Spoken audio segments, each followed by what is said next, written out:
Alors, bonjour, bonjour, bonjour, bonjour. Bonjour, on se connecte, je fais un direct. On commence notre direct. Bonjour. J'essaie de me placer, je suis toujours sur plusieurs plateformes comme la dernière fois. Bonjour, bonjour, bonjour tout le monde. Bon dimanche à tous. J'espère que vous allez bien. J'ai l'impression que c'est assez sombre ici. Je ne sais pas comment rendre ça un peu plus clair. En tout cas, sur YouTube, ça allait un peu plus sombre. En Facebook, c'est mieux. J'espère que dans la vidéo, c'est aussi plus clair. En tout cas, je n'ai pas une belle image. Alors, j'espère que vous allez bien, que vous passez un bon dimanche et que probablement vous êtes en train de vous installer pour prendre un bon repas en famille. Mon nom, c'est Gisèle. C'est un plaisir de faire une vidéo avec vous et pour vous. Et comme c'est en direct, ben, je voudrais que vous participez à la discussion, que vous participez au débat. Parce que le sujet, ça va porter sur quelque chose qui nous touche tous. Hein. Je veux dire, on va parler de la vie de tous les jours aujourd'hui. Alors, je vais essayer de mettre ça comme ça. Ben, connectez-vous, je ne vois personne. Connectez-vous, on va faire un direct ensemble. Alors, aujourd'hui, le sujet, c'est quoi? C'est que je veux qu'on discute un peu comment est-ce qu'on peut éviter de commettre les erreurs que nos parents ont, tu comprends, ont commis. Donc, comment éviter les erreurs de nos parents. Autrement dit, est-ce que nous devons forcément faire tout ce que nos parents ont fait? Parce qu'on sait bien, on a des parents, on est nous-mêmes des parents. Est-ce que tout ce que nous faisons, c'est toujours la bonne chose? Est-ce que les enfants doivent forcément copier ou bien plus tard, quand ils sont chez eux, faire exactement ce que les parents ont fait? C'est ça le débat de ce midi, de ce dimanche midi. Alors, on se connecte pour qu'on discute. On va commencer par prendre des exemples hein, des choses que nos parents ont fait. Hein. Je vais dire, si vous êtes africain, vous êtes à la diaspora, ou même si vous êtes en Afrique, vous suivez, vous écoutez, vous êtes en train de suivre ce live en direct. Alors, vous commencez à réfléchir un peu sur des choses qui se passent dans votre famille, des choses que vous avez vu vos parents faire et avec lesquelles vous n'êtes pas en accord. On va commencer par prendre la bastonnade. Les parents tapent les enfants en Afrique. On tape les enfants. Les gens pensent que c'est parce que tu tapes l'enfant que l'enfant t'écoute. Ça, c'est ce que les Africains pensent. Quand un Africain vient, quand son enfant répond, quand son enfant réagit, quand son enfant a un discours différent de ce qu'il veut, quand un enfant a son opinion est différente de son opinion, qu'est-ce que le père va dire? Il va lui dire, tu as la chance que tu es ici, parce que si on était en Afrique, j'allais te frapper. Ok? Donc, parce que faire ça, quand un parent le fait, c'est de l'intimidation. Il fait de l'intimidation avec son enfant, parce que ce n'est pas la meilleure façon d'agir. Ce n'est pas parce que tu tapes ton enfant qu'il t'écoute. Mon père ne m'a pas tapé, et pourtant, je l'ai écouté. Donc, il y a d'autres façons de communiquer avec ses enfants sans pour autant utiliser la force. Parce que quand vous utilisez la force, c'est une façon de dire à l'enfant, tais-toi, tu n'as pas droit à la parole. Alors, qu'est-ce que vous pensez d'abord de ce premier exemple? Vous pouvez participer à la discussion. Écrivez-moi dans les chats. Hein. Malheureusement, dans YouTube, je ne vois pas les chats. Mais si les gens peuvent bien écrire, hein, vous pouvez communiquer, vous pouvez... Ah, bonjour, bonjour Francis. Bonjour, voilà Francis qui dit... oui, vas-y Francis, fais-moi ta proposition. Fais ta proposition de sujet. Écris dans le chat, envoie-moi ta proposition et on va en discuter ensemble. Donc, j'ai commencé le premier point qui touche la bastonnade. Les gens, les Africains vont taper l'enfant parce qu'ils disent que c'est le seul moyen de faire écouter l'enfant. Est-ce que c'est la bonne chose? Pour moi, je vous dis tout de suite non, parce que ce n'est pas parce qu'on a été battu par ses parents qu'on écoute. Hein. Oubliez ça, ça fait de vous quelqu'un d'introverti. Ça fait de vous quelqu'un qui a peur de parler. Ça fait de vous plus tard, parce que je vois encore même ici, au Canada, il y a des Africains qui arrivent quand ils sont dans des milieux, quand il faut s'exprimer, ils n'osent pas s'exprimer, ils n'osent pas s'exprimer devant leur chef, ils n'osent pas se vendre correctement parce qu'ils ont peur. On leur a dit, tu ne dois pas parler devant, quand un grand te parle, quand un chef, quand un supérieur te parle, tu te tais. C'est ça les conséquences de la bastonnade que les enfants ont subi lorsqu'ils étaient jeunes en Afrique. Le fait que quand ils arrivent ici, ils sont complètement, ils se sentent dominés tout le temps, ils ne se sentent pas en confiance, ils n'osent pas s'exprimer, ils n'osent pas prendre leur place. Donc faites attention quand vous battez vos enfants, cela a des conséquences néfastes à long terme. Autre chose, vous savez, en Afrique, il n'y a pas beaucoup, il n'y a pas de centre, il n'y a pas vraiment de centres d'activité. Hein. Les gens ne savent pas quoi faire. On manque d'activités, on manque d'endroits où aller se distraire. Et très souvent, les hommes, où est-ce qu'ils vont? Ils vont dans des bars. Ils vont boire. Ils vont se retrouver pour boire l'alcool. Quel exemple vous donnez à vos enfants lorsque vous les amenez, au lieu de sortir vous promener au bord de l'eau, au lieu de tenir la main de vos enfants, allez vous promener, ne serait-ce que dans le quartier, allez au centre-ville vous promener, marchez avec votre enfant? Non, vous l'amenez, vous allez vous asseoir au bar, l'enfant s'assoit à côté de vous et vous êtes là, vous buvez bière après bière, en mangeant votre viande pimentée. Vous vous dites que ça c'est une activité. Est-ce que ça, c'est un exemple à montrer à ton enfant? Et quand l'enfant va grandir plus tard et qu'il va boire l'alcool, on va l'appeler alcoolique, alors que c'est ce qu'il a vu ses parents faire, c'est ce qu'il a vu son père faire tout le temps.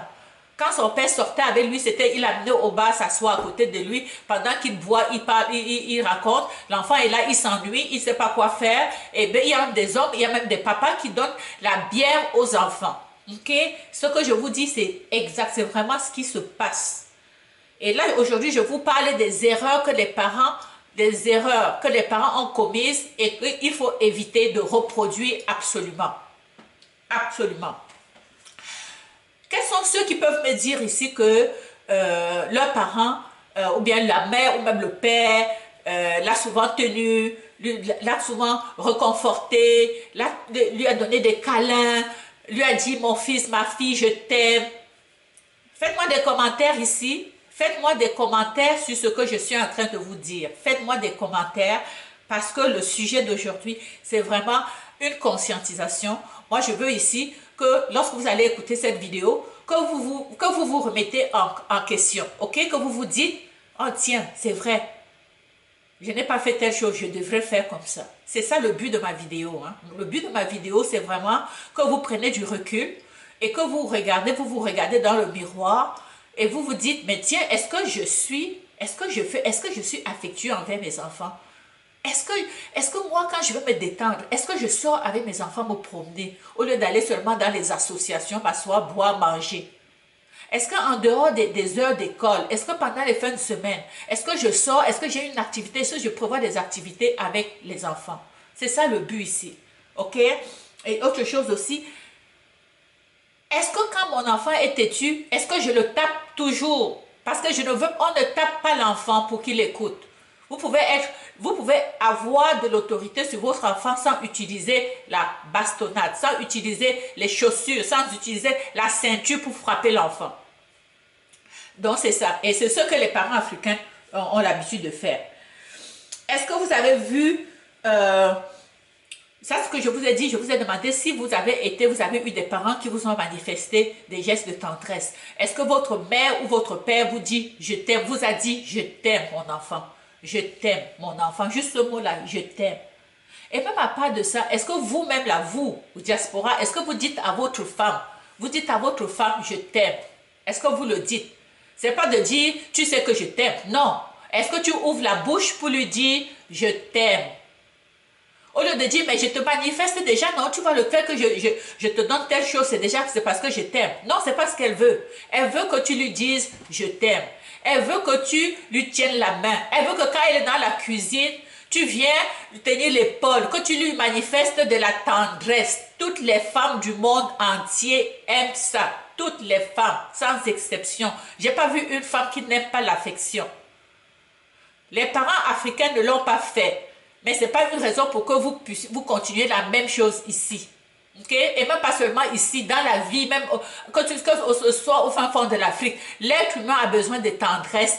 C'est pas parce que les parents ne vous l'ont pas souvent démontré que vous allez continuer à perpétuer ça en sachant que ça nuit à votre couple. Ok, donc mais participez au débat, hein, participez. J'ai seulement vu Francis qui a commenté. J'ai besoin de vos commentaires. Participez, participez, participez à la discussion. Est-ce que vous faites des compliments? Est-ce que vous faites des compliments?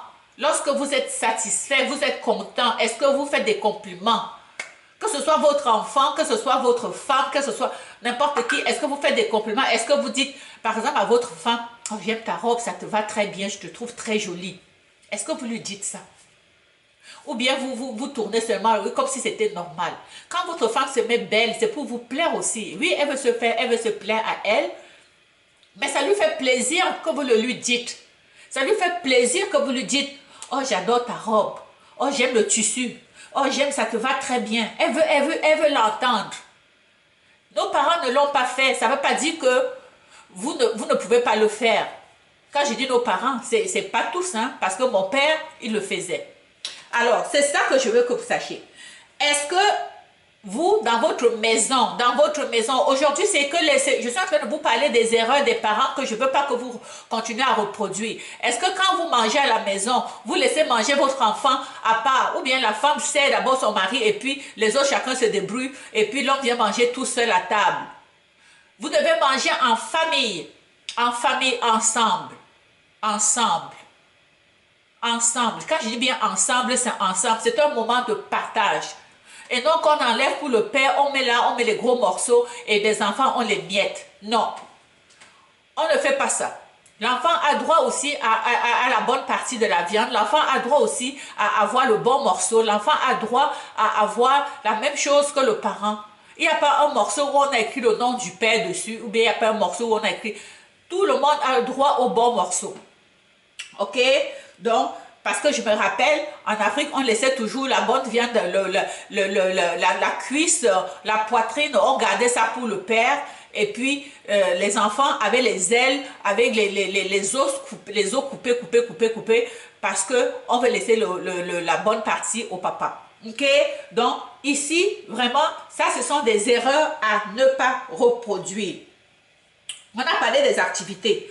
Est-ce que quand tu n'es pas content, quand ton enfant s'oppose à toi, quand tu dis quelque chose à ton enfant et que ton enfant n'est pas d'accord, tu lui dis, et l'enfant te regarde, et puis tu lui dis, et tu oses me défier, parce que c'est ça que j'entends les gens souvent le dire, mon enfant me défie parce qu'il me fixe dans les yeux et il dit non. Mais c'est ça avoir du caractère. Ce que j'observe ici, c'est qu'il y a des adultes, mes frères africains, qui arrivent, ils sont dans des milieux de travail, ils ne sont pas capables, quand ils parlent à quelqu'un, quand on leur parle, ils fixent le sol. Quand on leur parle, ils regardent, ils ne sont pas capables de regarder la personne en face, dans les yeux. Ok? Ce que je vous dis là, c'est regarder dans les yeux quand vous parlez à quelqu'un. Ça vous met en confiance. Quand vous baissez la tête, vous êtes déjà en signe de soumission. En signe de soumission. Et il faut apprendre aussi à vos enfants. Il faut apprendre à vos enfants à s'affirmer. Et s'affirmer, c'est tout ce que je vous dis. C'est de regarder la personne en face. Et de lui dire, je ne suis pas d'accord. Je comprends ce que tu me dis, mais je ne suis pas d'accord avec ça. Et en le fixant dans les yeux. C'est comme ça que vous allez vous faire respecter. Vous allez vous faire respecter. Je sais que dans le temps, les parents disaient, tu ne peux pas regarder l'adulte. Le fait de regarder l'adulte et de le confronter, c'est un manque de respect. Ça, là, ça, c'est l'histoire ancienne. Si tu reproduis ça, tu vas te faire mater. Tu vas te faire écraser ici. Dans ce moment, tu vas te faire écraser. Bonjour Marcel. Marcel me demande c'est quoi le sujet d'aujourd'hui. Le sujet d'aujourd'hui, Marcel, c'est que je suis en train de parler des erreurs que nous ne devons pas reproduire. Les erreurs que nous avons vues nos parents faire et que nous, on ne devrait pas reproduire ces erreurs-là. Et les erreurs, parmi les erreurs que nos parents ont commises, c'est le fait qu'on tapait les enfants. Hein? Quand l'enfant faisait quelque chose, on le tape comme si c'était la seule façon de communiquer avec l'enfant. Ça, c'est ça.